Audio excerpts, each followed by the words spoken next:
I'm Coy Jandreau with Greg Alba reporting for The Real Rejects. John behind the lens. We are sitting down with the cast, with the crew, with the team, with the people of Monster Summer. There's Greg. Magic Mind. This. Yes. How's it going, buddy? Good to see you, dude. I had no idea this was going to be this big of a deal. Amazing, man. He showed up and I was like, this is a real premiere. And everyone showed me this is a real premiere. Is your wife here? She's not here today. Okay, no worries. I want her to meet my wife and like... And then they get along, and then we get along. They have something to do. Double dates are my foundation of that work. They keep each other busy. Hey, everyone. I'm with The Real Rejects now. David Henrie here. He's finally made it. I want to take credit for The Real Rejects real quick. I just want to take Please. credit for the whole thing. So Greg and I used to hang out, and John, and we pretty much were The Real Rejects, but I never got an invite. So he went and did his thing, and I'm just off. You know, when you get big, you don't want to forget people. I'm not saying he did that, but I do feel a little left out.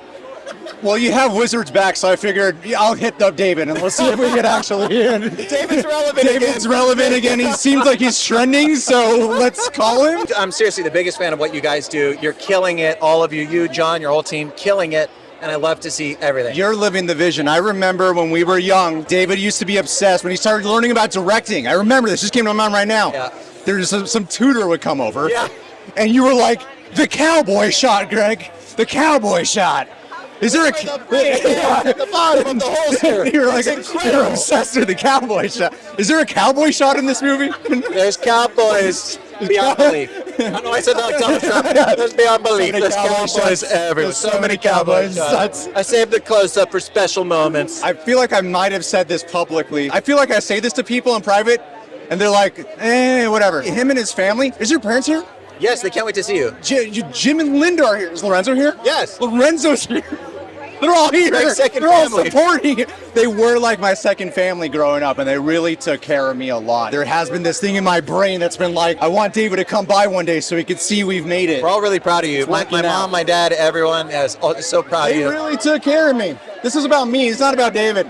We love Greg. Forget David's summer movie. We love Greg. We love Greg. No, I wanted to ask, before on my way over here, I actually saw they dropped the Wizards of Waverly Place trailer. Yes.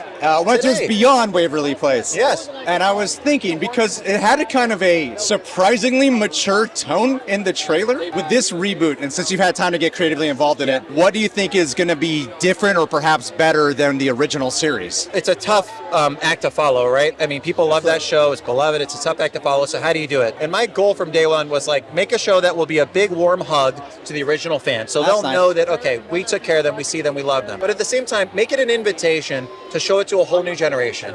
Pass the wand on to a whole new generation. So it's a fine balance, but we've worked really hard on that. And I think a lot of the stuff people loved about the original show, kids can handle it. You can go a little deeper with themes. You can go a little deeper with storytelling that most kids shows wouldn't have. Yeah. There can be some real heartfelt and genuine moments that can land. We have a lot of that in the show. There's a lot of heart there. So I can't wait for people to see it. Are you directing any of the episodes? I will, yes, I will. I haven't yet, but I will.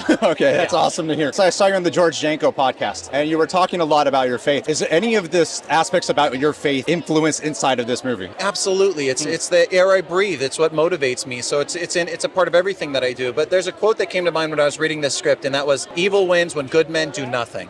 And that's very much at play in this film. And even historically in storytelling, fairy tales, they always have a monster, right? And why is the monster there? The monster represents something in all of our lives. Oh, cool, Stories cool. help us how to deal with those things, right? Why do dragons guard gold? Gold symbolizes your potential, right? Yeah. And the dragon's guard, you got to slay that dragon. So there's a lot of that classic storytelling at play here that really motivated me as a filmmaker to want to tell a deeper story. Yes, it'll be fun, there'll be scares, there'll be laughter, all that good stuff. But there's a lot at play that I think is deeper. You also talk extensively about wanting to make a movie that's entertainment, that's like for families again.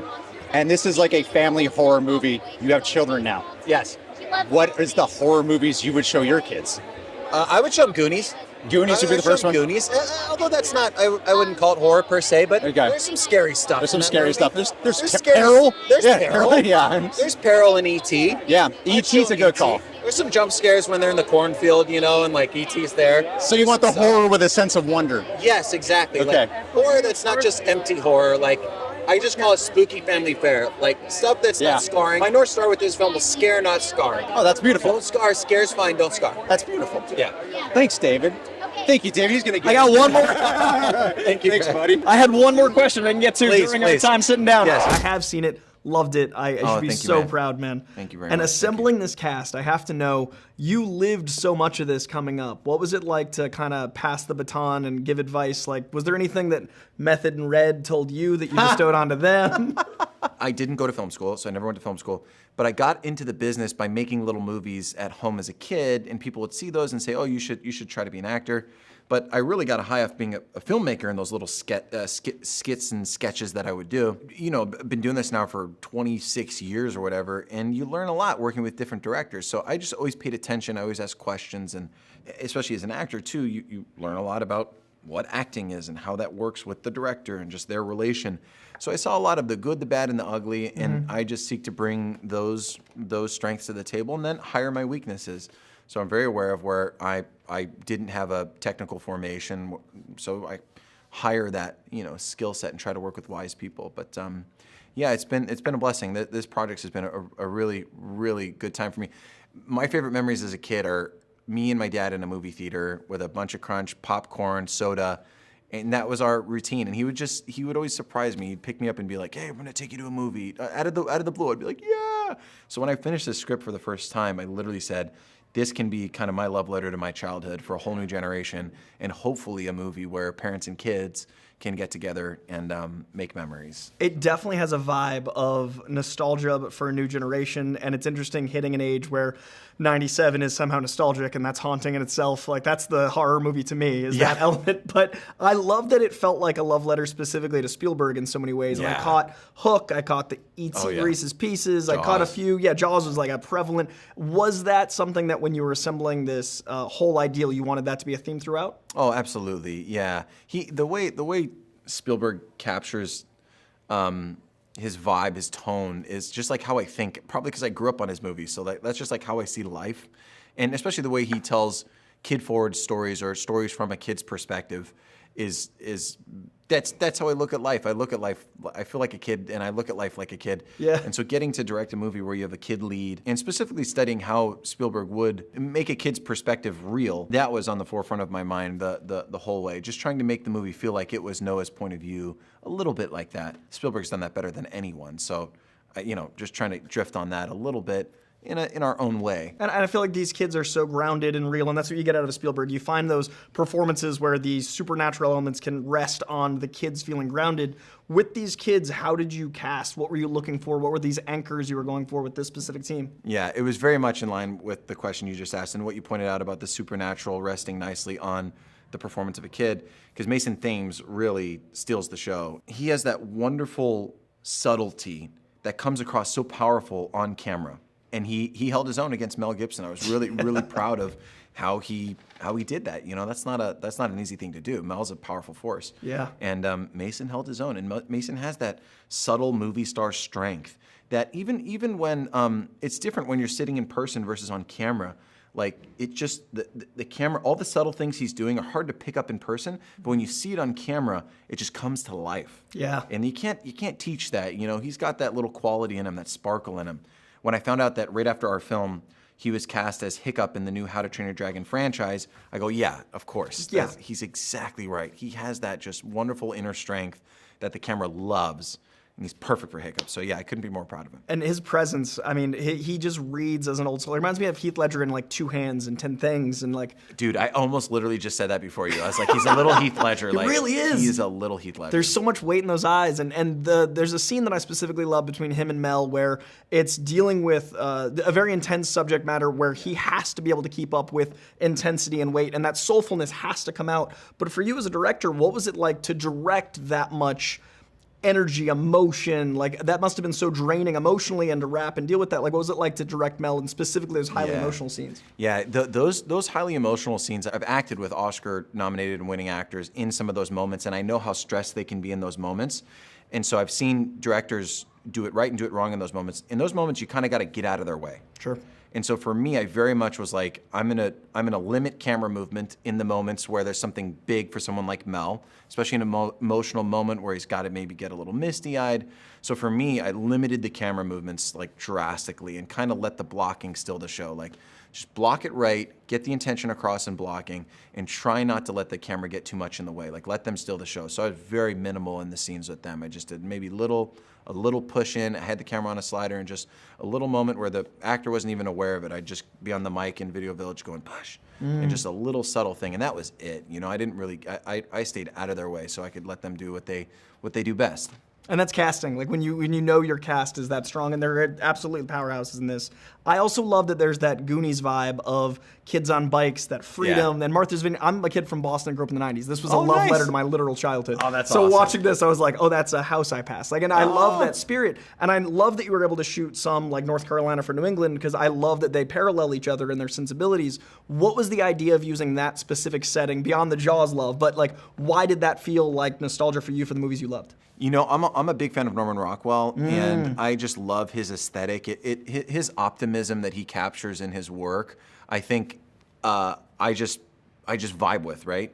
So for me, I've always wanted to work in that aesthetic, and so just capturing a little bit of a Rockwellian, just a time before the weight of the issues that we deal with in our present day was around, that I was going for that, because I think I want people to feel like they can leave the problems of present day and go back in time and just experience a less stressful, fresher time. So all of that was kind of at play, and the location, I think, really helps you do that. And we found a good location that I think allows that kind of Rockwell feel, but in the 90s, before, you know, cell phones weren't really around. So yeah, I think it helped me create that sense of optimism and maybe nostalgia. This is one of the first films where you and I are about the same age, and it's interesting to see what's nostalgic to us versus the generations we grew up on. And, you know, Spielberg loved the things from the 60s and 50s, and now we're, that's 30 years ago. And to me, this felt like the best of Goosebumps and Fear Street and Are You Afraid of the Dark, and those things that we got to be afraid of, and like our parents thought it was just okay enough. Yeah. Was there a line in the sand in editing or in test screenings? How did you walk the line between too scary for everyone and, because it's family, but it's a line. How did you find that? You know, I scare not scar was kind of my North Star. Like, I want to scare not scar. So we did focus groups and test groups, and we tested these things, and I also know that kids can handle it, and kids don't want to be dumbed down. Like they you know, kids want to be challenged. They don't want something to be too easy. It's like, you know, anytime you tell a kid don't do that, they're going to go do that, right? Yeah. So I wanted to push it a little bit, but not to the point where it was scarring. Sure. And I wanted it to be a co-viewing experience. So I didn't want it to be a moment where a parent would feel like they have to cover their kid's eyes or be like, we got to get out of here. So it was a fine line, you know. I kind of, in my mind, I directed it before the PG-13 distinction. Yeah, it was just like a movie where everyone could go watch and have a good time, but it's not R, where you get like blood and guts and something that might be scarring, or you should watch when you're older. I think a great example of that PG-13 line that surprised me was Mel Gibson's Signs, where it's jarring how terrifying it could be, but be PG-13. Was the knife scene in there a nod to that?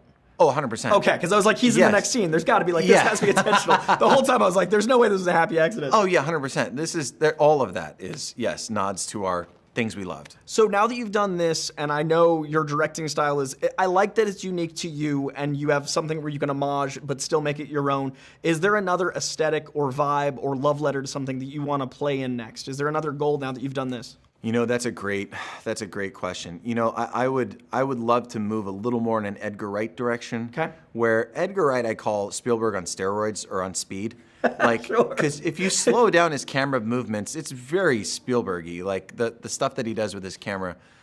So yeah, I would love to move a little more in that direction. I love whimsical, I love irony.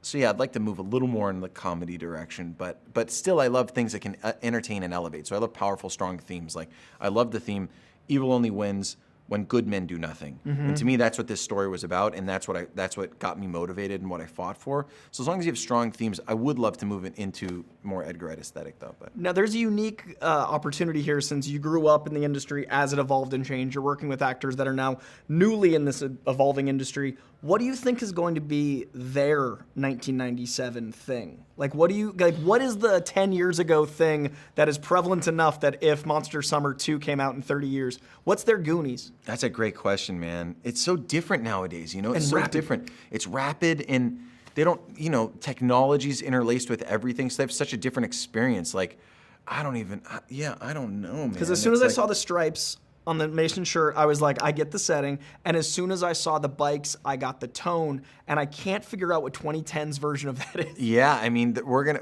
maybe it's looking back on a time where everyone's got their, I don't know, phones and scooters, and no one's walking or biking anymore. It's all electrified, and I don't know, maybe 20, 30 years from now, we're all in flying cars. They got those things, those octo, the what's it called, the Jetson One. Yeah, we're just nostalgic for four wheels. We're 100%, look yeah. at them driving. I think we're nostalgic for driving ourselves, or Yeah. at a time, they're gonna literally be like, you used to drive yourself? That's crazy, so dangerous. That was okay. You guys just put a seatbelt on and hope for the best. Yeah, how irresponsible. This was one of the first movies where it felt like the setting wasn't used as a crutch. It was used as a supporting character. And I really Yes. liked that. It wasn't, hey, this is nostalgic for the sake. It actually served the story. Was there anything that you had intentionally removed so it didn't feel like a crutch to make it a character that was overwhelming the leads? That's a good question. This might not be a direct answer, but a way that what helped the film was just being aware of your pacing and trying to keep the pacing up, and also making sure you couldn't guess who the monster was. And that was, I don't think anyone's gonna see it coming. I really don't. If you see that coming, you've watched too many movies. It's that line. It's a hard one. We really tried hard to hide this. We had a lot of really smart people trying to figure this out. If you figure it out, you're really good. But Yeah. I don't know if you will. It is a very inventive way to go. I've seen these movies, and I loved that. Yeah. That was such a fun way to have that journey. Totally. Yes, exactly right. If you see it coming, man. So we were really trying to do that, trying to hide it. That was helpful to us. I think when we do reveal what's going on, it's a movie moment where you go, oh crap, cool, no way, yeah, okay. So I got two more questions, and then I wanted to go a slight speed round because I want to ask everyone the same ones. Sure. There were some lines that were so Mel Gibson, like Riggs era, like I've got socks older than you. I think the wood's been searched yet, not by me. There's some really great gravelly. Was there a moment for you as a director where you slipped out of director mode and you were like, I can't believe I just directed a scene with Riggs? Did that happen? Every single day it happened, yes. But in particular, there's a moment where I don't want to give it away, but I'm trying to figure out how I can say this. But I wanted a moment from Mel Gibson in The Patriot where he says goodbye to his daughter, and she doesn't say anything back to him. And there's a really emotional moment in that film where Mel and his daughter have an interaction. And there's a scene in the film where I really wanted that Mel Gibson. Got it. And so I'm behind the camera, and it's time for this scene, right? And I've been dreaming of this scene, and I can't believe Mel's doing this, and it's amazing. And I've been dreaming of the scene. And I'm behind the camera, and I yell action, and sure enough, Mel does it. He does it. He gives me that Mel. And it was, I started to cry. I was like, this is, I got that Mel. And there were multiple moments where I was like, well, I want Mel from this movie. I want the Mel from that movie. I want the Mel from this. And he freaking does it. Yeah. He had fun, dude, because he has not done a family movie since Pocahontas. So this is a very new thing for him to get to do. So he had a freaking blast. He was like a kid in a candy store. He had a freaking blast. I also thought that casting felt like it supercharged the 97 of it all. Yes. The choice also tied into our generation growing up with those movies, and he subconsciously makes you go, oh, right, that time, even though he's obviously older. That was perfect. 100%. And before the speed round, the last question I had was, there's a shot, and this isn't a spoiler, but it is near the end of the film, that is this incredible low pulls out oneer that goes into a sky shot. Yeah. And it is stunning. Yeah. Was that a oneer? How did you physically do this shot? Yeah. That is a direct callback to how the movie opens. Right. Which is I don't want to give away too much, but that was very intentional. I wanted to open and close the movie with mirror images in completely different ways. It was a oneer. It did require a very skilled drone operator, but that was I dreamed of ending the film, and Beautiful. it was a crazy. We barely pulled it off. We had trees in the way and this and that, but we had a really skilled drone operator who was able to do it, and Stunning. All right, so my speed round is going to be favorite horror franchise. Oh, sheesh. Favorite horror franchise? Nightmare on Elm Street. Great. Favorite individual slasher killer. Freddy Krueger. Okay, great. Sometimes they don't line up. Like some people like Yeah. Jason but prefer Freddy. Yeah. This consciously set in 97. What's your favorite decade in horror films?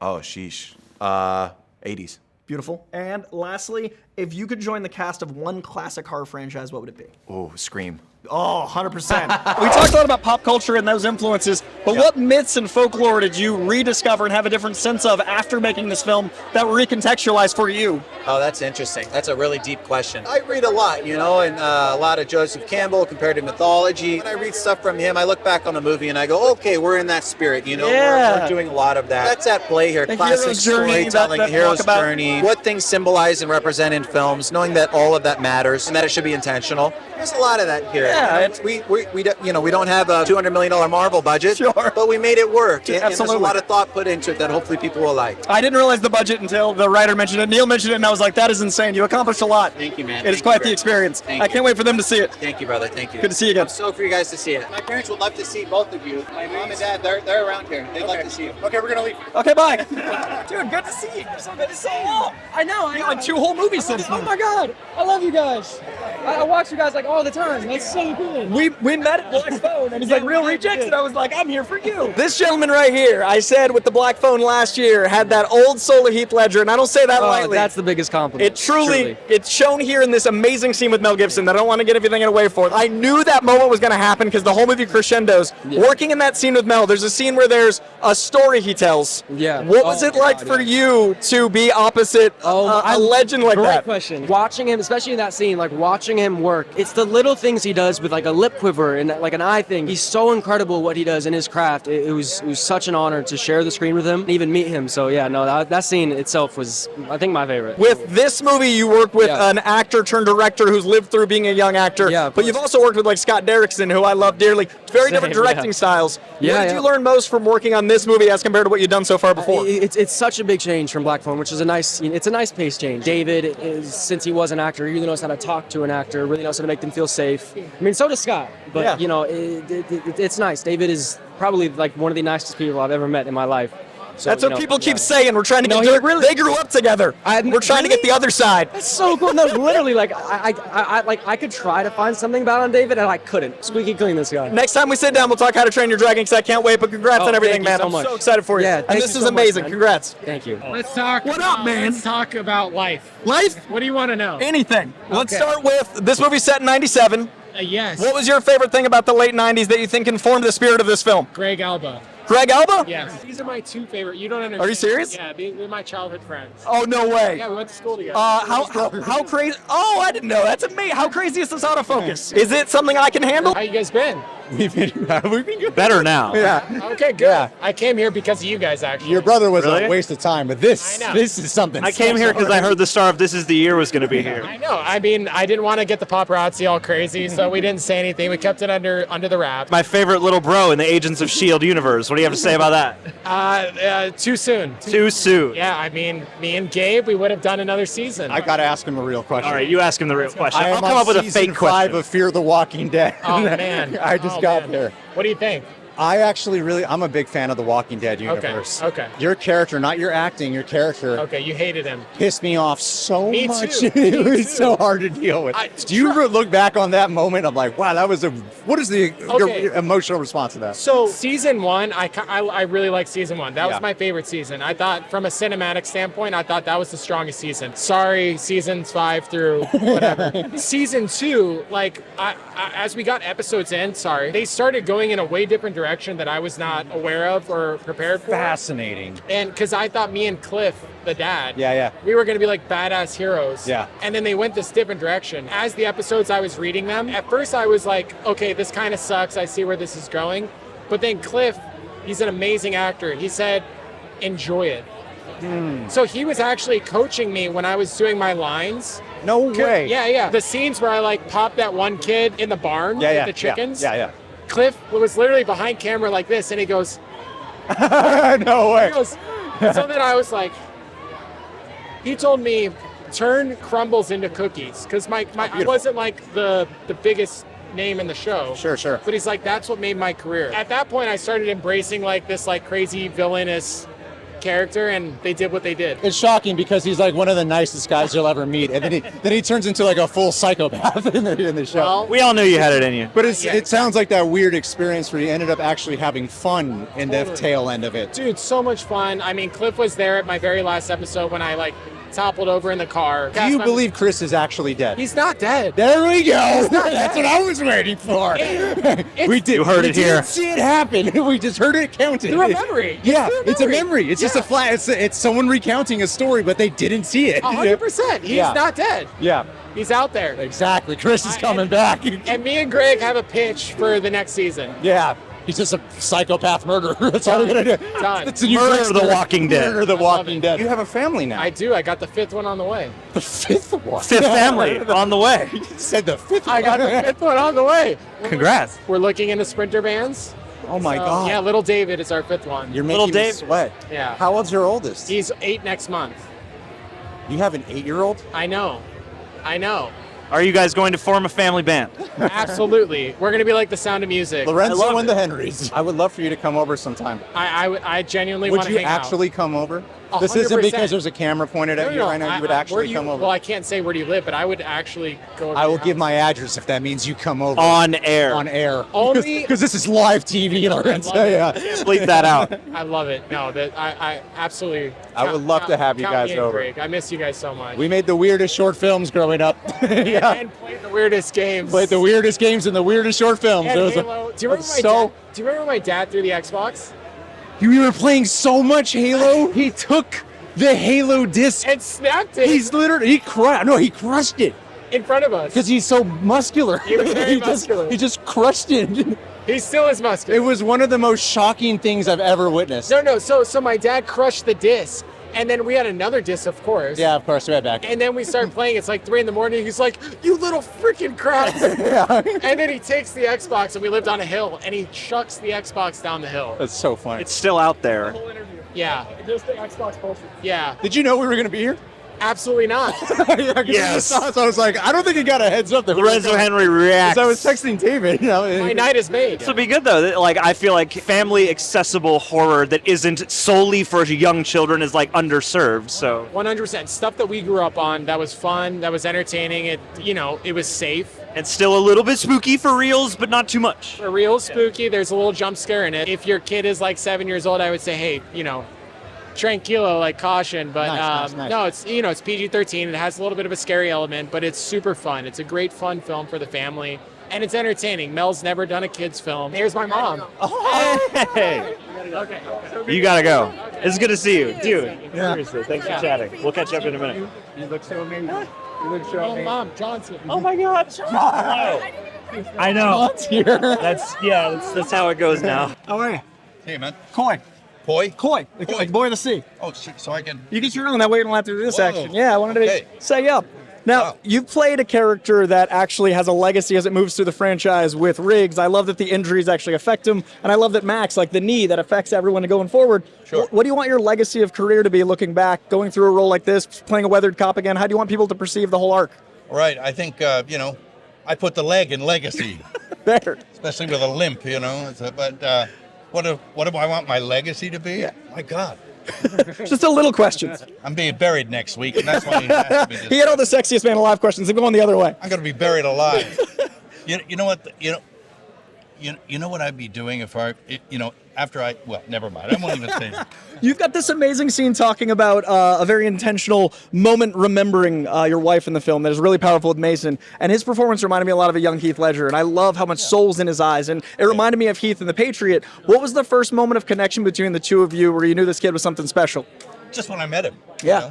And I already knew he'd been on the boards. He'd done his thing with the Black Phone movie. Oh, incredible. It was a good film. Love Black And he was Phone. scared as hell. Yeah. And he's got the goods. He's got intensity. He's got intention. He's got talent. So, I can't wait for people to see it. Greg's got one question for you. Hey, Greg. It's a pleasure to meet you. I actually went to school with David in 8th grade at St. Charles. Oh, you did? And I remember actually leaving. I remember leaving class early to go watch Passion of the Christ. I left my own Catholic school early to go. I'm gonna go to the theaters right now. So you've done so many movies that are about people with faith during dark times that they have to stay resilient. Sure. So, are there any movies that have personally influenced you outside of the ones that you have worked on that you feel are in that theme that really connect with you? Oh, so many. My God. I mean, they used to make those kinds of films all the time. They don't so much now. It's taken a different turn. But I think, in the 50s, the 60s, the 70s, I mean, they were all really amazing films. The Man Against the Machine, the David and Goliath stories, the hopeless odds, and overwhelmed, Absolutely. overcoming, big odds. Absolutely. It's cool. I just heard about the Lethal Weapon 5 thing. Yeah. My curiosity about it is so much of your films actually have really cool violence to them. When Lethal Weapon 5 does happen, are you planning on doing something different with the violence as compared to the first 4 films? Oh, yeah. I think so. Yeah. Because I was involved in the writing. Oh, And okay. I sat with the writer and we did 2 or 3 drafts. After Richard Donner, he did the first big draft, a couple, and they were good. And then, of course, he passed away. So it wasn't finished. So the writer and I sat down and did the rest of the work. And I think, I thought we got something special on that. I really can't wait. We talk about that. We talk about it we literally talk about Lethal Weapon 5. I Google it often. Everybody wants to see that film, but it's all kind of tied up in weird legal Totally understandable. hassles. It's very weird. Thank you so much for your time. Thank you so much for your time. He speaks super highly of you. I'm so excited, man. Thank you. I've been thinking since we spoke. You guys are just hitting that age where nostalgia is happening. Oh, yeah. I'm so curious for you. This was set in 97. What do you think your generation's 1997 things are going to be? This This movie for sure. Monster Summer. Yes. That's it. Any clothes, any aesthetics, any music? What do you think Oh. Monster Summer 2 30 years from now is going to use to set it today? What are the vibes that are today's? Okay, those big red boots? Yeah. That were really viral Yeah. a year ago. I think Those are definitely some Going- staple. going along with that line, Yeah. tall black boots. 'Kay. Those are very in right now. Yep. Those the AirPod Max headphones. AirPod Those are going to Max be what the headphones. white strings were in those commercials back in the day. 100%. I have the blue ones. Exactly. Yeah, they're So dude, good. changes sound. It's like being at a concert. Oh my god, it's so nice. Mom jeans. Mom jeans. Which is so funny because that's this age too. It's Yeah. 97 and it's now back, so it's going to Yeah. be one of those things that's It'll everything keep going comes now. back. Yeah. Everything. It's crazy. Keep going I now. feel like the fashion right now is very 90s as well. Yeah. It So is. this is topical Baggy and jeans. nostalgic. I mean, I'm It really is. wearing baggy jeans right now. Reebok Right? Yes, shoes. Reebok. Everyone wears Reeboks. Yeah. Yeah. And oh, those headbands that kind of push your hair back in about a fun music? way. Because, there's some, iconic stuff. Why are you asking me about know. music? He's Are the you the music music guy? guy. I'm the music guy from, 90s, and then I go back. So He Okay. knows everything. I know everything from back then. Now I'm, kind of... Is this more your era, musically, when this was set? Okay. Yes, D'Angelo, Tevin Campbell. Nice. All those guys. Randy. Also, very sleeveless era. All the artists you just described. Heck You're yeah! like, that was I my love that time. you noticed. Oh yeah, but no, I'm definitely the music guy. Okay. He's the music guy. But she knows music. What do you listen to? I love Noah Kahan. Okay. I love Gracie Abrams. I'm going to see her. I at the saw Garden. her. You saw her? I saw her Oh my god. at the Greek Theater. Nice. It was so fun. I'm jealous immediately. Now, I'm curious. You've been in this game a decade and crushing it for a decade. I want to know specifically, how does he differ as a director, and what were some of the things you learned specifically from him? Yeah, I know I learned so much from David Henrie. Since he was a child actor and Yeah. still is an actor now, he's really great at directing and just goes about it in a very unique way. He knows how to get across his points to me in a way that no other director has been able to, because he is an actor. And there was a lot of collaboration we did with the character of Sammy, and it was really fun. And the environment he had on set was just incredible. He's so talented as a director. Was that some of the things that you were anticipating going in? Is that one of the reasons you were excited to do it, because you'd seen his work and assumed as a director? I mean, he's lived this life now. Yes, when I got on the director's session or the chemistry read, I can't remember which one, I was like, I cannot believe that is David Henrie. He was in my living room all the time when I was growing up. Yeah. How is this happening? And all my friends felt the same way. They're like, wait, what? That's He's fantastic. directing the movie? That's crazy. Yeah, David's amazing. He really is. I like how captivating he is as an actor to portray things, but also there's a director mode even in interviewing you can see switch on. Like you can see the hat change. Like he's like, this is an actor question. Director question. Right. And that's such a cool spirit. And I mean, he's been doing it for so long. Right? Yeah. So he has so much experience. I think that helps him get through to us with our jobs on this movie. And you've got a crazy amount of experience too, man. Like whether it's Pete Davidson on SNL, Oh, wow. The Late Show. I'm bringing it back. Dude, I'm going way back. 32 episodes of Wonder Years, dude. Wow. You're doing a run at Alma's Way. Like, you're killing it too. Like, both man. of you Thank hustling, you. and I really respect it. I got to know for you, how did this directing style of his differ that made you think of your next role differently? Was there anything that fundamentally changed since you've got experience? I think when I was working with him, so this is like the first director I've really worked with was a child actor, other than, what's his name, Fred Savage. Yeah. Right? And Fred, I mean... Dude, another delight. So cool. Love him. Right? I mean, he's so special in his own way.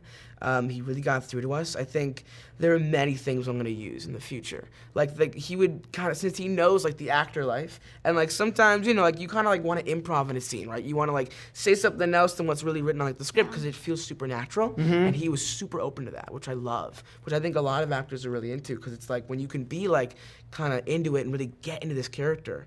I think that's what he really showed me. I agree. So Small World, David Henrie and the guy that founded the channel I'm here for grew up together. They literally went to school together. Wow. And so I got all the like how they grew up and like how That's that world crazy. was. That's so and cool. always he had been described like exactly how you're describing him. So I'm asking everybody because I think it's fascinating that like there's a foundation of who he is that translates to you guys, which is He's so like cool. a big kid. He Yeah. has like this big kid energy. And that's what you want for a movie like this. And I feel like this movie really captures that spirit of kids shouldn't be dumbed down to when movies are being watched or made, right? Like when you want something to be scary, you shouldn't say like, this is scary, kids. Like you want it to actually have some Yes. things in there. Yeah. Was there any moment on set where you were excited to see the dailies because you realized how scary it was on the day? Oh yeah. Oh, yeah. Yeah, for sure. There I was mean, one there's some day. scenes in this movie that are pretty freaky. There are some scenes, yeah. There was one day where I was like, oh my gosh. Like, Yeah. this is actually crazy. There's I can't wait to watch this Oh goodness. and see how it turns out. And they took some pictures from like behind, and that was so cool. Yeah. We can't give it away. Oh, of can't course, do it. no. This is an But, like- interview. We got to be careful. We're treading lightly. Of course. That's why we're being so vague. Yes. But I mean, you guys. But when they see it, they'll know. You'll see They'll it know. October 4th. Yes. In theaters. Also, Summer. vague booking. Was there a stunt that you can vaguely discuss that you're specifically proud of? There's a stunt where we are all sitting in a row. That's all I'm gonna say. Yeah. And there's some pyrotechnics off to Yeah. the side. Yeah. And that was really That fun. was really cool. Yeah. I have one stunt where something happened. Oh, something happens. It's a hard question because stunts are so like revealing. Yes. But it was really fun to figure out how to make it look realistic. I mean, that's we all. ride bikes in the movie, right? Oh, That's yeah. considered a stunt. That was True. considered a stunt. We were supposed to like Yeah. be very careful. That was really cool because they had like a Yeah. camera on like a truck.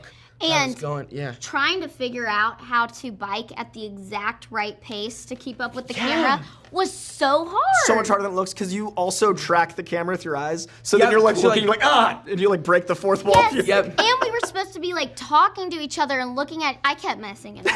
Oh, it was man. not. It was good. okay. I had to teach but it her was how to so bike fun. a little bit. Now, Kids on Bikes is one of those staples of the 90s and earlier that I think will Yes. stand Yeah. out as what sets this apart is like, it's of a time, of a place, of a setting. How much research into this era of movies or lifestyle did you do when you accepted these roles? So much. A lot. A lot. I mean, I love the 90s. The 90s is such a great era. The music, that's all me. But like, I mean, watching all these movies, like, I know what you did last summer. And I mean, movies like the 90s that are like this. I mean, there's so many, right? Yeah. So, I mean, just watching all these films with taking little pieces from it and putting it into this. Yeah. And then putting it into our characters, that definitely helps. Yeah. I always wanted to be in a movie where I was biking. I know that's so random, but it's because it just gives that like nostalgic vibe. I think this is an 80s movie, but My Girl was one of my favorite movies growing up, and I love the scenes where Veda and the boy are like biking and singing songs, and I was so excited to get to do that in this film. I mean, the iconic shot of biking is with E.T. Yeah, 100%. Yeah. With him that and too. the bike and over like the moon, right? That's like super iconic with biking. Yeah. And there's so much Spielberg love here that I really dug Oh, as a yeah. Spielberg guy, like the Reese's Pieces, and there's some little details Yes! in the background. Yes! Noticed Yes! a poster, and noticed a few things, and I was like, it's cheeky, I like that. Was there anything on set that surprised you as fans of 90s culture that you were like, oh, I'm doing it? Like, you always wanted to ride a bike in a movie, but was there a day on set where you saw a prop or an item that you were specifically like, my 30 years ago dream? Oh my goodness. I mean, this is not, I don't really say this is like 90s, but from the Conjuring series. Like the actual Annabelle doll, like the one they are saying is haunted inside that case, it's there when we're inside of his house. Oh, that's His monster's awesome. house. I don't even know if it's even on camera, but it was there. And I know It the was second I there. walked in there, I was like, oh shoot. It was there. It was there. It freaked me out. So cool. Yeah. I wear a backwards hat throughout a lot of the movie, and that just reminded me immediately of like so many 90s movies, and I loved it. So that's all pop culture wise. Is there anything when you were reading the script or when you saw the final cut that reminded you of like myths and folklore and stuff that you loved growing up that reminded you of those not pop culture side of the storytelling here? Oh wow, myths. That's a hard one. Well, I mean, this is gonna give it away, so I can't say that. Because like that can't say that movie. Oh, that's fair. Okay, we can avoid the vague booking. I don't want to get you in trouble when it comes out on October 4th. But you did have moments where you were reminded of myths and folklore you grew up loving. Yes, I think there's so many moments in the woods, especially with this monster. Yeah. Have you seen this movie yet? Yes. Okay, so with this monster, we know what this monster is. Yes. In the woods, it reminds me of a certain movie. I got that you. they We're on the shot- same page. Yes, and I agree, and I thought the same. And Yes. then some camera angles later, I was like, I will tell you after this interview. Yes, but we all, same page. I'll I wait. got Yeah. you. There's also a really cool New England flavor that Spielberg loves, and also like Stephen King, both of whom Love are huge. Stephen. I mean, this is a very much in that vein movie.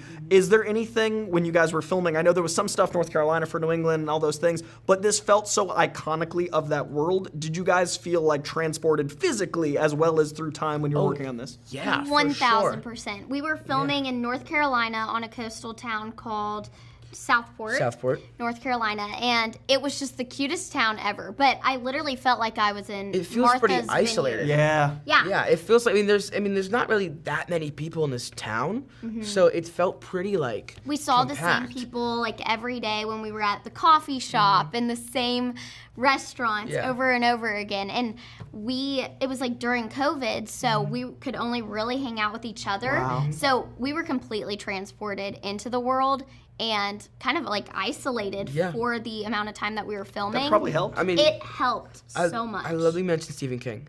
It really I is. love Stephen, but with like it, right? I mean, he's very compact in that movie, right? Or in that book. Like their town that they're in is not really huge. It's Yeah. pretty tiny. What's it called? Derryville?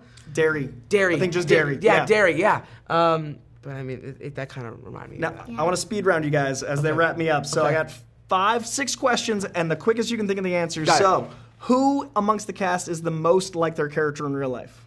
Noah, who plays Ben. Okay. Noah or Lorraine. Or Lorraine. Okay. What was your favorite stunt or scene? Nope, you can't say stunt. What was your favorite scene vaguely you shot on set? I want to see if everyone has a similar. Towards the end of the film. Yep. With the pyrotechnics and That one? Yeah. That was mine too. Okay, Yeah. beautiful. Favorite horror franchise of all time? Franchise. Oh man. I mean, my favorite movie of all time is The Shining, but that's not really a franchise. I'd say with a franchise. Oh god. 3 or more installments, I think, is the rule. Oh, then The Conjurings. Okay, great. Technically, Shining has 2 now, but yes, I Wait. will. Oh yes. Yeah, right? Doctor Love that Sleep. movie. Yeah. Oh my goodness. Took mine. I'm sorry. Conjuring. Conjuring as well. Yeah, that's why we're doing a survey. Favorite individual slasher killer, though, whether it's Mike or Jason or Freddy or Ghostface. Okay, I know this is going back to The Shining. We consider Jack Torrance as a slasher. Totally. Cool, then Jack Torrance. Okay, what about it? Oh, 100%. Pennywise? I like you got your guy back Pennywise. in. You were like, Oh, yeah. Pennywise. Okay, locked. And so this is consciously set in 97. What is your favorite decade in horror movies? Oh, Oh gosh. 80s. 80s? Yeah. 80s. 80s. All right, last question. If you could join the cast of one classic horror movie or franchise as you to play yourself in that movie or to play a role in that movie, what would you insert yourself in? Wow, I know what you did last summer. Beautiful. Annabelle. Yeah. Oh, yes, I can see it. I can totally see that. Oh I my love goodness. all these answers, and I love the enthusiasm of oohs for the same thing. Yes. That was Yeah. exactly right. 90s hip hop. 90s hip hop. Rushmore. Who's your Rushmore from the 90s? Who's my Rushmore? Rushmore top 4 from the 90s. Top 4 from 90s. Okay. Are we including rap in this? Rap, R&B, hip hop, anything in that spirit. So the film's set in '97. Okay. He is a '90s music aficionado. We Love talked it. '90s music for most of the interview. Heck but yeah. We didn't get to Rushmore, so I got to know. Okay. We have, D'Angelo, for sure. Yep. Oh my goodness. Boys to Men. Nice. Okay, I really have to think here. I'd be Are careful. you staying just R&B, or do you want to branch into hip hop? NWA. Ooh, respect. Okay. We have 4 or 5. We can do 5 out of sanity. Okay. Great. Okay, let's pick something else. You mentioned one to me that I'm surprised you haven't said yet, because I asked you East Coast, West Coast. I had the other answer. Oh, Biggie. He likes Tupac. I'm a Tupac guy. No disrespect. But we had a reason. We both had different vibes, course. and we agreed spiritually on why. For sure. And then if we're going can you put rock in here? Okay. Okay. Rage Against the Machine. Oh, and that's hip hop spirit. So that holy place. Of course. Zach De La Rocha would consider that Oh my God. essence in Yo, there. Zach, bro, amazing. Linguist and lyricist for days. So good. I'm gonna go Pac. I'm gonna go RZA. Okay. I'm gonna go LL Cool J, who I think is one of the most slept on MCs from the 90s. Yes. I'm gonna go. Ooh, it is hard. It's tough. I'm gonna go. Man, 90s is so full. Like it was There's like so some of the many best people. music. Method Man. He's 97. That counts. I know, I totally forgot about that. I'm gonna go Eminem for 5th, so we're safe. So in our 10, And Method Man? Method Man's my 4, and then Eminem. Those are our 10. Heck yeah. Now, speaking of this movie, not just about 90s hip hop. Okay. So the movie's set in 97. Yes. And you actually appreciate that era. Yes. What is it that you look back on as something you wish was more prevalent today that you would got like this is a trend choice? Like what trend would you like to come back from 97? Oh my goodness. I mean, from 97? Or late 90s to make it easier, so I it's not think, like like- some like on Wikipedia like that was 98. I late think 90s. Jordans was really 80s, but still wearing Jordans in the 90s, right? Okay. Jordans and big baggy jeans. Yeah. Kangol hats. Oh, that kind of Kangol hat. stuff. So LL. Yeah, Starting LL Cool Yeah, J, basically, which yeah. is a prevalent 90s fixture. Yeah, dude, that new track with Eminem, have you heard it? No, is it in the Dude. new Eminem album? No, it's after. It just came out this week. Oh my gosh, okay, I Dude, have to it's listen to so it. good. Now, you and I talked a lot about your influences in pop culture from the 90s that you love that experience. Yes. But when you look at the myths that shaped this movie, without giving too much away, is there anything now that you've been in those positions, scared and actually living them, that you see myths or horror or anything else differently post-filming? The other way. Interesting question. I think it made me think a good bit, the Yeah. film, about these myths in different ways. Yeah. Like folklore is always retold and archetypal, but Yes. now you've lived it, which is a few thousand people in the world in acting get to live that. Yeah. So do you think that'll inform your next role, how you perceive certain characters and myths? I think so. I think it will. Are you excited for the world to find out, again, without any giveaways, what moments are you excited to watch people watch in this movie? Oh, I just can't wait them to see the interaction between the whole cast. Sammy and Julian's characters' interaction, and Lilah, Pate, and Noah and Mason. Just everyone. I think that's going to be really fun to watch the chemistry on the screen. Was there someone who you met on set that you were surprised how quickly there was an interaction and a total compatibility? Oh, I think Julian and I immediately clicked, which I just loved. We would sing musical theater songs literally every day, and we just had the best time ever. That is so adorable in such a dark film that you guys are just doing show tunes Oh, yeah. offside. We would film a scary scene and then immediately start singing our musical theater songs. I love it. I had so much fun with this movie, and I really love that the 80s, 90s Yes. let your kids and adults get scared. Yes. That's cool. Just talking about that. It's so important to have that little bit of line. And I was wondering, was there a moment on set you were like, is this crossing the line? It actually is genuinely scary, but it doesn't sugarcoat things. No, I didn't.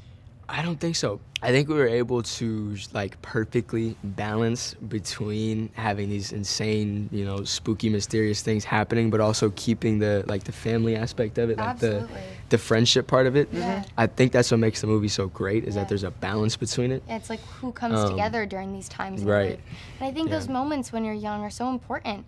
to experience, you know, and fall down a little bit. Yeah. You know, like go outside. That's a good way to put it. Yeah. Be with your Literally friends, fall adventure, down. like Your fall friends down, pick you like back you know up. what I mean? Like Off you the need wagon, to. you gotta skin the leg. It's If gotta you go. never skin your knee, you can tell. That's it. Yeah, and more and more, I feel like there needs more skin knees. Like, Yeah. But it's also a movie that reflects a time where just riding your bike out into the woods was kind of accepted, and I love that energy of the film. Yeah. But it also feels very Spielbergian and like Stephen Yep. King. How much exposure to that world did each of you have growing up, and did you do any research into that tone before accepting it? Yeah. I had a lot of exposure into that world of film, and I really look up to those filmmakers and that kind of genre. And I think that my parents did a great job with letting me be a child who was outside all the time and adventuring and, you know, closing the door, being like, we'll see you at dinner. And I think that, you know, I think I grew so much from that, and I learned so much, and I relied on myself and my brother. And, you know, I think with our phones and everything, we turn off our brains from being creative. I mean, how to entertain ourselves. definitely. I mean, I'm only 17. I'm not saying I grew up in the 2000s, but like I grew up in the 2010s, and even then there was more of just going out, having fun. You're not on your phone. You're not always, you know, watching something. You're looking up and enjoying what's around you. You're going out and like making stories with your friends and even stuff. if you're just outside and you just have rocks, like if that's all you have, that's you're fun. gonna make a game If you're with it. your friends you know and what the I right mean? people, Your that's fun. You know what I mean? like, Yeah. When you look at the clouds, you should be able to see Like shapes. that's fun. Yeah, you know? 100%. And, And if that's you can't, kind of gotten lost a lot recently, which is why I love filming this so much. Is because you kind of got it's a to. reminder for people. Like, So this live is that. exactly my. So I was 9 in '97 in New England. So like this is Oh exactly my like this God, is so you- specific. Wow. It was so That's surreal watching this. crazy. Be You're like, I like, lived wait. this. That's Like, crazy. Literally born in '88, and I grew up in the '90s, and I had this That's experience all in New funny. England. So this whole thing was a really trippy That's experience. amazing. So you guys got to live my life a little. It was Yeah, fascinating. that's crazy. So it was really cool to see, like as a Boston kid, Yeah. like all the Red Sox lore and Yeah. all those things added Yeah. in. But it also maintained a tone of it being its own thing. So Yes. when you guys first got the script, was there any instinct, like with each of your characters, like, oh, I connect to this, like this is my anchor point? What was that about your character? Yeah, I think, well, I did my audition in a hot tub.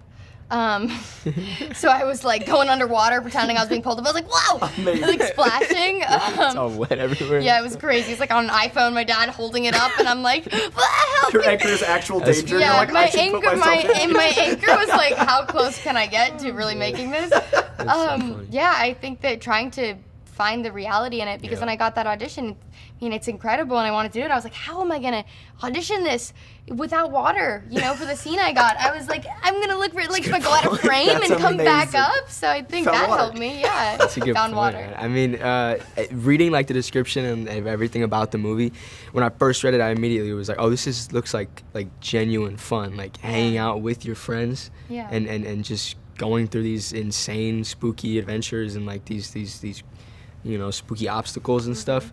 I mean, I read it and I was like, oh, that seems like so much fun. And then you get there and then you actually do it, and then everybody becomes your friend, and you guys are friends all of a sudden off of set, and then you go on set and then you're doing these like super spooky things. It does make you feel so awesome, and it just feels like you're hanging out with your friends, just having fun. So I like that your roles, like your energy to anchor was final girl energy, and yours was camaraderie, Like, it's and those go, are your yeah. roles, like that's the characters. So you were right for That's this from the funny. jump. Exactly. So the final girl energy, I definitely noticed from the top of the whole movie, and I was curious, like there's this archetypal thing. Yes. Final girl energy is it's specific. I There's a love whole that. con circuit around like final girl I flavor. love that. So with that in mind, was there something that, I don't want to give anything away, so vague booking. Okay, vague. The next day, after the events that you referred to in the hot tub audition, was there a mapping you did for how your character dealt with things and like Yes, a trauma absolutely. response and stuff? Yeah, I really thought a lot about that, and I think, you know, when people go through things that are scary for whatever reason, that's so real, and I wanted to do that justice, and I hope I did. I think that, you know, I really thought like how that would affect the character that I was becoming, and where her mental state would be realistically, and you know, I think that's a journey of healing when you go through anything like that, and I would give her the advice to this too shall pass and keep moving forward. And like, you know, you live and you learn. Like scary things are always going to happen in life. Pretty deep. Pun intended. But yeah, but yeah, I think that I really thought I watched a lot of different performances and things, and read a lot honestly about how people deal with that type of stuff. So to try to find her truth in that. The gravity showed. The weight was there. It was really strong. I liked it. Thanks. Cool. And no, on the flip side with Final Girls and Scream Queens, Right. you worked with one of my favorites of all time, Nev Campbell, like the Scream Queen to me. Yeah. Was there any elements of you going back to watch like 90s thrillers like hers, for example, or anything to prepare you for this? Oh, definitely. I said earlier, I was like, I feel like the 80s, 90s movies were definitely like that genre just had so much like elements to it, and it was always based around something, and whether that was friendship, all of these friends together, or either family, which is portrayed in this movie a lot. And I feel like it showed very well. So I, did go back and watch those classics, those 80s, like The Goonies, E.T., things like that, things that are based around, friendship and stuff. And I mean, we tried to do them justice, tried to bring it back, like we were saying earlier about, kids going outside and having fun. I feel like it's portrayed extremely well in this movie, and hopefully people that watch it, they're going to see it and be inspired by that and be reminded by that. But yeah. From an acting standpoint, is there a lesson you learned filming this that is already informing what you want to do? Like, not necessarily type of role, but something you want to bring that you learned from this to your next role? Right. Yeah, I really liked the stunts. I'm like, I'll train for a role for a couple years, I'll be a superhero type, anything like that. It kind of made me realize that I wanted to show strength and that I can do that, and that I liked the physicality of the acting. It was hard, but it was something that I didn't expect for myself, and I hope to do more of in the future. Your instincts were to potentially drown yourself in a hot tub, so I'm going to give you more credit for that. So that was before you did the role. You're like, I'm already because that doesn't unlock it. Exactly. Any lesson from here you want to carry on? I mean, now that she brings that up, there was a lot of like physical activity happening throughout the whole movie. I mean, we're riding bikes through the town, we're playing baseball. That was so much fun to film. Dude, being on the baseball field, like I remember running the bases, and we were like just playing a game of baseball. For one shot, we were playing a game of baseball, and the camera was just rolling. I mean, that was so much fun. Physicality, both of you. That's the goal. Yeah. Finding that sweet spot. All right. So this is, as I said before, like Stephen King, Spielberg inspired, all those things. It also is an homage to like that freedom we talked about kids having. When you describe this movie, like what's the log line that you queue up for folks? Because it is so many things. Like we've described different decades and different creators and all those things. Like how do you feel having lived it? What's the log line for you? Coming October 4th. Coming October 4th. The safest log line. Spooky. Just go. Just go. Talk show host version. Just go. Just go, guys. I think I normally say a Goonies feel around a summer of kids finding their independence, being faced with a mysterious monster, and how they come together, rely on older people and each other to get through something unexpected, but with a Goonies energy. I like that. It's as good as Just Go. That's strong. I like Just how go. I mean, just go more. Just go. No, it's like it's kids having fun, and they're just it just happens to be in this world where there's mysterious and very dark things happening, and there's a lot of real things being portrayed. They're just portrayed in a lighthearted way, but is still going through, a lot of real things with each other, and, having your friends around you, your family around you, people that you can go to rely on. That's definitely portrayed in this movie, and I think it does a lot of justice. Totally agree, and I think the supernatural stuff doesn't work if the foundation doesn't feel real. Right. Like if you don't feel that rock grounding. How did you guys bond as cast members, or how did bonding with David Henrie, what did you guys do to make everything feel real before the camera even rolled so that you could add that stuff? I think for me, my first scene, I got set, didn't really have the chance to meet, and it was like thrown in. I was like, "Your coverage, go!" And I was like, "Hey guys, nice to meet you. Hi, okay, let's go." And then it was that lunch though, that day that we broke for lunch, that I got to sit down with everybody, and they just kind of quizzed me. I was gonna say it wasn't rapid hard fire. to just were like, "You're new. Yeah. You're the new kid." Yeah, because they had been together. They were like, "Answer every question about your life ever," and then we just kind of all got super close, which was so fun. No, seriously, it wasn't hard to build a relationship. They just came naturally. Yeah. That's beautiful. And that's also the time period you're portraying. Just no phones, chaos, sit at the table, let's see what happens. Look at each other's eyes and actually talk. We don't have Facebook to research, much less Twitter, MySpace. It's just Right. The chaos of that time, I can vouch. Now, this time period obviously means a lot to me. As I said, this was exactly my life. But what do you think about, you said you're 17, so Yes. the 2000s, 2010s is Yeah. when you grew up. Yeah. What do you think are going to be the staples from that era that we'll look back in 30 years You're as like, iconic? those were the Dude, times. fidget spinners? Because as soon as I saw the striped shirt Mason That's wears, just what I thought. Dude, fidget spinners. Are you I talking wonder what's still gonna film be around. or just like a thing? So I want both because I love that idea. So like, what? Sorry, If you filmed a room like Mason's striped Okay. shirt, I was like, that's exactly it. Like, so items and clothing and music and stuff. Okay. Oh wow. So fidget spinners totally plays. Right? Yeah. Taylor Swift, Oh, that'll Taylor represent our Swift. time. I wonder what's For me, still at least. gonna be big. I always think like what's gonna be even more popular or like still be popular from like the 2010s or even just now. A lot of it cycles back. Like mom jeans are back, and I that was love mom 90s. Yeah, right? That was like the 90s. I know. I think we're just recycling at this Yeah, so point. by There's the time, nothing new like- under the sun, man. You know? Everything comes back eventually. Dude, fidget spinners. My two takeaways, my highlights are like, just go, fidget Fidget spinners, spinners. Monster Summer. Just October. Dance. Just Yo, Dance was huge. Just Yo, Dance. Wii. Wii. I already feel Wii. that Oh my way. God. Wii Wii is- tennis. Yeah. Oh, Wii Oh, it is hits the unreal. spot. 100%. 100%. So Monster unreal. Summer 2 in 30 years. We Wii. fidget spinners. That's so funny. All in. So I love that there's the homages to all those things and the way things flow through, but I want to do a quick speed round Yeah. of some elements, and I want to see what everyone's main equalizer Awesome. is. So, Okay. who in the cast is the most like their character? Julian. We talked about For this sure. earlier because Yeah? he No, you gets said this spooked. earlier. Yeah. Oh, yeah? Yeah. He's In the best way. Yeah, scary, spooky things actually spook him in real life, and his character just translates He's so more well. fashionable in real life, though. I love that. I'll give him that. That's funny. Easily spooked. And what was your, without giving too much away, favorite stunt or favorite scene to be in? I mean, Yeah, what it's I mean, it's got to be the scene that we filmed. I mean, that's a pretty. No, seriously. I mean, that's a pretty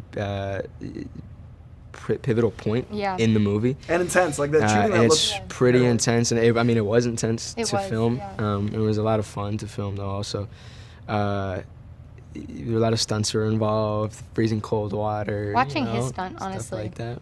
He was such a Yeah. trooper. Like him getting yanked by this thing. Yeah. It was so cool to watch. So I think, and then I had a moment where I'm just like floating above the water, and there's someone with like a tank, and I just get pulled down by my foot, and I have to like banana out, like woo. Some like of the shots were just directly underwater completely. Yeah. Yeah. Like just being underwater with like the underwater camera. Yeah. That I was love that sick. inspired you for more. You're not like, no, that was a That lot. was You're like, no, we want to do this. Yeah, now. let's keep Tomb Raider, going. sign me up, That whatever was it sick. takes. Was there a thing with the homages? Like, I love the Mel Gibson knife signs because like he's in the movie. So I love the homages to like Spielberg and all those things. Was there a favorite homage for you guys that you saw on set? You're like, oh, that's a thing for this movie I love. You know what was awesome? A lot of the set decoration, obviously, you had to put it in 97, but a lot of like the things there are really cool. Like, I mean, I didn't grow up like with all of these things around me, so it was cool to see like just the books that are from that time frame, just like the bikes. the bikes that were so cool, like everything, the cars and the scenes. Yeah. Just to live it. All those things were cool to go back in time. Yeah. Favorite horror franchise? Ooh. That's really That's hard. difficult. That's That's really hard. yeah, no. Like Freddy, Jason, No, Friday the 13th, yeah. obviously. Well, Halloween is my favorite horror movie. Okay. So I'd say the Halloween franchise. Quiet Place. Quiet Place. Oh, that's And a good this is set in 97 very consciously. Favorite decade in horror? 70s horror movies, 80s horror movies, 90s horror movies? Oh, 90s horror movies for sure. 90s. Yeah. 2000s had some good horror movies. 70s horror movies. Beautiful. 70s? All right, and last question. If you could put yourself in any horror movie of all time, what would you want to play in? Get Out. Beautiful. Killer Clowns from Outer Space. The range of that answer is beautiful. Monster Summer, I've actually seen. I'm lucky enough to have experienced it before sitting down with everyone. And I love the twists and turns it takes with myths that are more commonly known. When you were reading the script the first time, was there a moment you were like, oh, and like started to piece it together, or did you stay surprised even in reading it? I think I was surprised. Yeah? I didn't expect that. It was just a fun. It was a fun one to read. Yeah? It felt very cozy.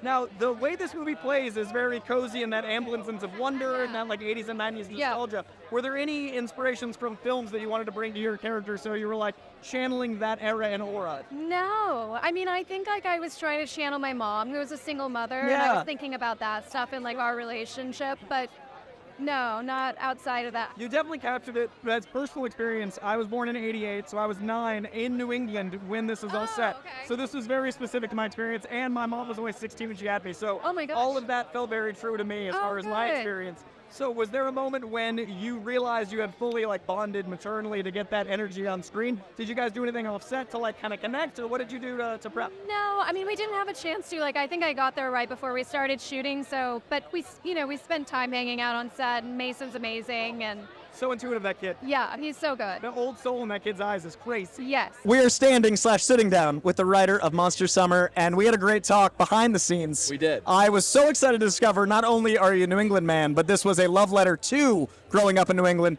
What is the thing you miss most that you wanted to incorporate in the film as a sense memory? Of New England? Of New England. Oh my, that's a hard thing. I know, I just came right out of the gate. I saw the hat, I was inspired. Well, this has a lot. I mean, it has.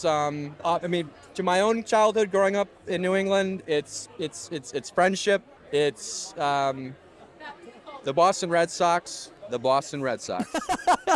It's Noma.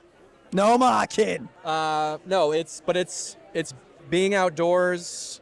That sense of community. That's just what New England is for me. It's family. It's friendship. It's scenic beauty, it's nostalgia, it's everything. I miss it greatly. That's why I go back so much. I mean, I live out here. I'm always back in New England. I need it to just fuel myself. Yeah. If I find myself draining away from New England too long, I have to go back and refuel, So it's a really big piece of me. I love where I'm from, and it really bleeds into all the stuff I work on. A lot of the stuff, takes place in New England. Yeah. It always makes its way into somewhere. Now, there's a line you told me about a certain... Oh, no, as someone from New England, it might not for feel at home, but as a New Englander, it is a refueling. Yeah, it is. There's a line you told me that was in the film that we have on the handheld, but this camera is much better. There was a certain line in the film that once you cast someone, it had to be changed. I would love for you to tell the people how that all went down and why it couldn't work out in the film as written. Well, I just had it... The movie has an older detective in it, bit of a grumpy guy, and as a joke, I just put in a line when they were in the woods, and he like falls down, and he tells the boy, I'm getting too old for this shit. And then it was just a joke. You cast. Mel Gibson's in the movie; he's doing the role. And I'm like, and then I honestly didn't think about it, and so we were sitting down to do a little table read, and we got to that line. Yeah. And Mel's like, I can't say this. I can't say this. It makes me so happy that the stars aligned and the butterfly effect occurred, wherein Mel Gibson almost had to say from a script, he's too old for this shit, and he couldn't. Yeah.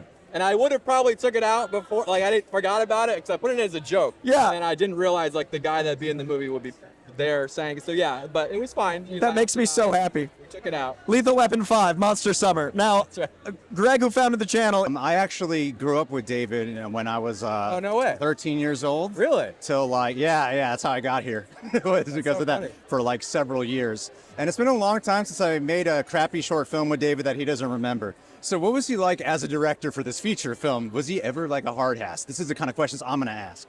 No. Honestly, get him. Let's get David. No. If he gets over here, I'm going to get David. So much the opposite. Son of a bitch. He's a good guy. He's a good guy. I know. Well, I mean, oddly enough, so when they told me that David wanted to do the movie, I don't think I told him this story. I didn't know quite. I didn't know who he was. If I'm being honest with you, they just David Henrie wants to do the movie. So I typed it. I googled David Henrie, and I typed it in Henry. Why? Yeah. This big bodybuilder guy showed up. I don't know if you ever, right? Yeah. I don't know who that is. I know you're talking about. Like, this guy's huge. Yeah. I'm like, okay, I wasn't expecting this. But right. That's fine. And then I was telling my representatives, this guy's huge. They're like, what are you talking about? And I said, and then they're like, it's Henry, Henrie. And then I'm like, oh, okay, that makes more sense. But when I met Dave, so nice, incredibly kind, very, very collaborative. Absolutely. So on the set, very collaborative. Normally, they want to keep writers away as far as possible. Well, that's actually refreshing to hear. Dave I was there every day on set. We really collaborated a lot together. And what other thing I will notice by spending a lot of time with David, like outside of shooting and being in public, he has a lot of people that recognize him. They always come up to him. He's always takes photos with them.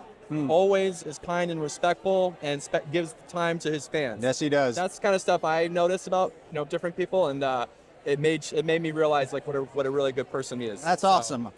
I'm glad. Talk a lot about David. I'm glad you did not take the bait. That was really comforting. But a serious question though. You were talking about how you wrote this film, and then you had this name of David Henrie pop up, a person you didn't know of. What was the feeling like of having to let go of a script and hand over the vision to someone else who you probably weren't familiar with? If I'm going to answer truthfully about that, it's a hard thing to do. But you have to do that when you're a writer. You have to. It's yours. When you're sitting there, it's yours. When you're working on those long nights, it's yours. When you make a movie and more people start to get involved, it starts to become a little bit less yours. But again, and that's part of the process. It can be hard at times to see certain things change or be cut, of course, or be altered, or also then the budget comes into it and they can't do this, and this, or afford that. They have to cut all these characters, cut these locations. But it's part of the job. And what makes it good though is like when you have somebody who still understands the spirit of what was there. Absolutely. And you can creatively kind of find a way together to meet all those demands and still kind of, everyone be friends and and that's again a testament to Dave, who's right here, and all of our producing partners. We all did that together, and you just do what you have to do, especially with an independent movie. And we wrote the script. It was like budgeted at like $30 million, and we made it for less than half that. That's amazing. That's just how it is. So it's like having a child and having a completely different child by the time it comes out. That's amazing. Well, thank you so much for your time. Oh, thank you guys. I really appreciate it.